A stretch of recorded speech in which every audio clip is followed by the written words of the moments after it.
The legendary trainers Gai Waterhouse and Chris Waller have been invited by Buckingham Palace to attend the funeral of the Queen. The same Chris Waller will be trotting out his champion sprinter Nature Strip at Randwick on Saturday. Tonight, the Wallabies take on the All Blacks at Marvel Stadium in Melbourne. What on earth we're doing, playing a rugby test match on a Thursday night, I have no idea, other than it represents a confirmation of how far the game has sunk. It is immensely disturbing. New Zealand are in anything but purple form, and the Australian team is changed every time they hit the paddock. So who knows what will happen tonight. Oddly enough, though, there's a connection between the All Blacks and the showdown on Saturday amongst the nation's best sprinting racehorses in preparation for the Rich Everest. Nature Strip, which has won $18 million in prize money, is part owned by the former successful All Black coach Steve Hansen, now Sir Steve Hansen, in recognition of his achievements as coach of New Zealand Rugby. And while on rugby, congratulations to Australia's all-conquering women's rugby sevens team, who've now achieved the triple crown of victories. This year they won the gold medal at the Commonwealth Games, they won the World Rugby Sevens Series, and last weekend in Cape Town won the Women's Sevens World Cup. They don't get the credit that they deserve. Well, in AFL, as in Rugby League, it's a hell of a weekend. It is possible that no team out of Melbourne makes the grand final. That might sound sacrilege. The Brisbane Lions play Geelong at the MCG tomorrow night. It's the fourth successive season the Brisbane Lions have reached the finals under coach Chris Fagan.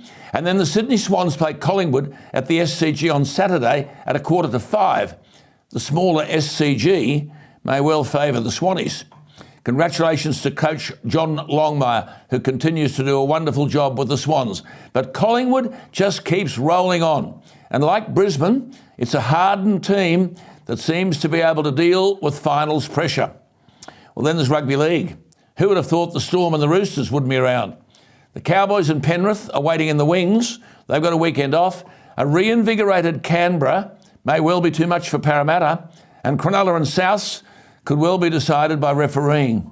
Just on Cronulla, one of their favourite sons is on tonight in boxing. Paul Gallen takes on two men in the one fight, Justin Hodges and Ben Hannant. They know one another backwards from rugby league, but the question is, can Paul Gallen beat two blokes inside 15 rounds? Two cricket stories, an encouraging comeback by the young former Test opener Will Pucovski in his first innings since April. People who know this young man say he's a gifted individual. He retired unbeaten yesterday on 193 for a Victorian second 11. And surely it's time to make David Warner captain of Australia's one-day team following the retirement of Aaron Finch. Amongst the cricketing public, he's the overwhelming favourite. The new Cricket Australia board should consider the sentiment of the punters and give David Warner the gig. But top billing in a remarkable week of sport belongs to the 19-year-old world number one tennis player and new US Open champion, Spain's Carlos Alcaraz. He famously said, "There's no time to get tired." Well, hopefully that was the case. He needed 4 hours and 53 minutes to beat Marin Cilic. He needed 5 hours and 15 minutes to beat Yannick Sinner. He needed 4 hours and 19 minutes to beat Francis Tiafoe and 3 hours and 20 minutes to win the final against Norway's Casper Ruud.